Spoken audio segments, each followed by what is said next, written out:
IPS Dayal Gangwar को अड़ुआ बढ़िला पदवी हराइबा पड़ी पारे। आईपीएस दयाल गंगवार को दरमा बंद करि राज्य सरकार। सौम्यरंजन स्वाई हत्याकांड घटना छंदी होइथिबा आईपीएस दयाल गंगवार एभली किछि स्थिति को सामना करि पारंती। नमस्कार, न्यूज रूम को स्वागत करुछि मु अभिन्न आशुतोष। जीआरपी कनेस्टेबल सौम्यरंजन स्वाई हत्याकांड घटना अभियुक्त आईपीएस दयाल गंगवार को उपरे विभागीय कार्यानुष्ठान नेबाकू गृह विभाग पुलिस डीजी को चिट्ठी लिखिछि। यहाँ परे डीजी आईपीएस दयाल गंगवार को उपरे कार्यानुष्ठान नेबे एवं एही कार्यानुष्ठान आधार रे तांकू एडीजी पाहियारू अवनति दिया जाई पारे, अर्थात एडीजी पाहिया तांको ठारू छड़ाई नहीं जाई तांकू आउ एक तळ पाहियार पदवी मिली पारे। ता सहित आईपीएस दयाल गंगवार को दरमा सबुदिन पाई बंद हो जाई पारे। एभली किछि एक्शन जदि गृह विभाग नेउछि तेबे सामना को आसी पारे। काहेकि ना आईपीएस दयाल गंगवार सौम्यरंजन स्वाई हत्याकांड घटना रे अभियुक्त भावरे सामना को आसिछंती। तांको उपरे तदंत करी वरिष्ठ आईपीएस अरुण बोथ्रा राज्य सरकार को जो रिपोर्ट देइछंती से रिपोर्ट रे आपाततः प्रमाण मिलुछि जे दयाल गंगवार सौम्यरंजन स्वाई को निज व्यक्तिगत काम नियोजित करथिले। आईन बाहर को जाई निज पदवीर अपव्यवहार करी से केवल सौम्यरंजन नुहे आहरी अनेक कर्मचारी को मध्य बेआईन कार्य बा निजस्व व्यक्तिगत कार्य नियोजित करथिले, जोथिपाई सौम्यरंजन मानसिक चापरे थिले। एमितिकी सौम्यरंजन स्वाईंकर दरमा बंद करिवार अभियोग रे मध्य अभियुक्त अछंती आईपीएस दयाल गंगवार। आउ दयाल गंगवार कर पूरा गेम सेतेबेले ओभर हो जाउछि जेतेबेले गृह विभाग डीजीपी को चिट्ठी लिखि दयाल गंगवार को उपरे विभागीय कार्यानुष्ठान आरंभ करबा को कहिछि। एई कार्यानुष्ठान हेले प्रथमतः दयाल गंगवार कर एडीजी पाहिया तांको थारु छड़ेई निया जिवो आउ तांको तळ पदर दायित्व मिली पारे। एहा सहित सबुदिन पाई तांको दरमा मध्य बंद हो जाई पारे।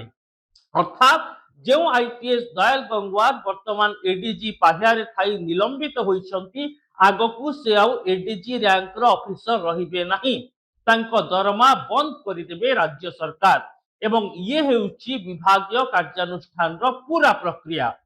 एहार भितरे आपरमानंक भितरे प्रश्न उठुतबो जे दयाल गंगवार को तो निलंबन करा जाइछि आउ की प्रकार विभागीय कार्यानुष्ठान कथा कहउचंती सरकार। तेबे दर्शक बंधु बुझी रखंतु जे निलंबन कोनसी दंड किबा कार्यानुष्ठान नुहे। निलंबन एक प्रक्रिया जेतेबेले कोनसी पदवी रे थिबा व्यक्ति तदंत को प्रभावित करिवार आशंका सृष्टि हुए बा संपृक्त व्यक्ति उक्त पदवी रे रहिले तदंत प्रक्रिया बाधाप्राप्त होई पारे बा उचित न्याय मिली न पारे, सही क्षेत्र रे संपृक्त व्यक्ति को कार्यरु निलंबन करा जाई थाए। एवं निलंबन परे गोटिए विभागीय कार्यानुष्ठान बा प्रोसीडिंग्स आरंभ होई थाए। आपाततः मासक भितरे निलंबन रो एही कार्यानुष्ठान रो प्रक्रिया आरंभ हेबार नियम रहिछि। आउ तारी आधार रे वर्तमान दयाल गंगवार को विरोध रे डिपार्टमेंटल प्रोसीडिंग्स आरंभ हेबो एवं एही प्रोसीडिंग्स आधार रे दयाल गंगवार कर दरमा बंद करि पारंती राज्य सरकार। तांकू तांको पदवीरु निवृत्त रखा जाई पारे एवं तळ पदवी को मध्य दायित्व दिया जाई पारे, अर्थात डिग्रेडेशन घटिबो। तेबे दर्शक बंधु ए पूरा प्रक्रिया भितरे वर्तमान आईपीएस दयाल गंगवार कर पदवी चली जिवो, तांको दरमा बंद हेबो एभली एक संभावना देखा देइछि। काहेकि ना जदि एभली विभागीय कार्यानुष्ठान निया न जाए तेबे मने करा जिवो जे आईपीएस अरुण बोथ्रा जो तदंत रिपोर्ट देइछंती ताहा सत प्रमाणित हेउ नाही, जोथि पाई राज्य सरकार आईपीएस दयाल गंगवार को निर्दोष साब्यस्त करुछंती एवं तांको उपरे विभागीय कार्यानुष्ठान नेउ नाहंती। एनु ए सब को दृष्टि रखिले दर्शक बंधु जेहेतु आईपीएस दयाल गंगवार को उपरे वरिष्ठ आईपीएस एवं एडीजी पाहियार ऑफिसर सीनियरिटी दृष्टि ऊपर रैंक ऑफिसर अरुण बोथ्रा तदंत करिछंती एवं अरुण बोथ्रा जो रिपोर्ट देइछंती सेथिरे आपाततः राज्य सरकार संतुष्ट जे दयाल गंगवार निज पदवीर अपव्यवहार करथिले निज क्षमतार दुरुपयोग करथिले जेउथिपाई तांको उपरे विभागीय कार्यानुष्ठान नियाजिबो। एही कार्यानुष्ठान नेबा पाई जणे वरिष्ठ आईपीएस ऑफिसर को राज्य सरकार नियुक्त करिवे। सेही आईपीएस ऑफिसर दयाल गंगवार मत लोड़िबे अर्थात तांको जो निलंबन करा जायछि एवं तांको उपरे जो अभियोग आसीछि एवं से अभियोग उपरे अरुण बोथ्रा जो तदंत रिपोर्ट देइछन्ति से रिपोर्ट उपरे दयाल गंगवार मत कौन से नहीं दयाल गंगवार को पचारिबे संपृक्त तदंतकारी अधिकारी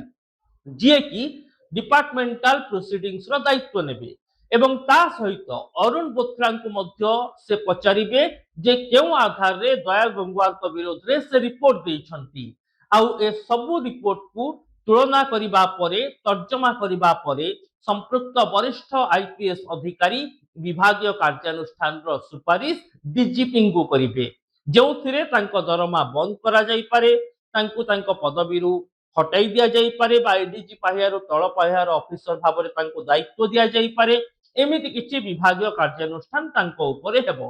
किंतु एटी प्रश्न उठुछि जे जेतेबेले गोटे हत्याकांड घटिछि एवं एही हत्याकांड रे प्रत्यक्ष बा परोक्ष भाबरे आईपीएस दयाल गंगवार विरोध रे अभियोग आसुछि तेबे केवल विभागीय कार्यानुष्ठान हेबो ना तांको ऊपर आईनगत कार्यानुष्ठान हेबो अर्थात से जेल जीवे कि तांको पुलिस रो तदंतर आगको सामना करबा को पड़िबो कि से कोर्ट रो ट्रायल प्रक्रिया दे गति करिवे कि तेबे वर्तमान राज्य सरकार केवल डिपार्टमेंटल प्रोसीडिंग्स रे उल्लेख करिसंती डिपार्टमेंटल प्रोसीडिंग अर्थात विभागीय कार्यानुष्ठान निलंबन परे संपृक्त अधिकारी ऊपर की प्रकार कार्यानुष्ठान नियाजिबो तांको सबुदिन पई दायित्व अब्याहति दियाजिबो तांको तळ स्तर रे दायित्व दियाजिबो बा तांकर आगको प्रमोशन सबुदिन पई बंद होई जिवो तांको दरमा सबुदिन पई बंद होई जिवो एमिति किछि एक्शन नेबे राज्य सरकार किंतु ये आईनगत एक्शन नुहे बा क्रिमिनल प्रोसीडिंग्स नुहे जे पर्यंत दयाल गंगवार विरोध में कोर्ट रे चार्जसीट दाखल होई नाही से पर्यंत तांको विरोध में आईनगत कार्यानुष्ठान हेबो नाही किंतु विभागीय कार्यानुष्ठान आधार रे तांकर सबु किछि हरैबाकू तांको एक रकम रा पड़ी पारे जोथिरे से पदवी दरमा ए सब केवल हरैबे नाही बरम पदमर्यादा भी हरैबे आउ जने आईपीएस कर कला कहानी रो मुख साखी साजिबो पूरा राज्य जेतेबेले 2006-07 मसिया बेलू तत्कालीन डीजीपी पाहियार अधिकारी विद्याभूषण महात्मी को सस्पेंड करा जाइतिला किंतु परवर्ती समय तांको ऊपर डिपार्टमेंटल प्रोसीडिंग्स होई नथिला एवं प्रथम थर पई बोधय राज्य इतिहास रे जने वरिष्ठ आईपीएस डीजी स्पेशल डीजी बा एडीजी पाहियार अधिकारी ऊपर डिपार्टमेंटल प्रोसीडिंग्स सेवा को जाउछि एवं प्रथम थर पई एपली जने पाहियार अधिकारी निजर पद हराइबा सहित दरमा बंद हेबा भली स्थितिर सामना करिवे तेबे दर्शक बंधु यह प्रकृत में सौम्य रंजन को उचित न्याय दे पारिबो ना आईनगत कार्यानुष्ठान मध्य दयाल गंगवार विरोध में आवश्यक अर्थात तांको जेल को बांधि नेबा उचित तांको उपरे आईनगत दंडादेश आवश्यकता अछि ना नहीं ए संपर्क में आपनकर मत दियंतु एथिपाई न्यूज रूम को हमारा सोशल मीडिया यूट्यूब और फेसबुक रे सब्सक्राइब करंतु वीडियो को लाइक और शेयर करंतु कमेंट बॉक्स रे निजर मत रखंतु रहुछि नमस्कार।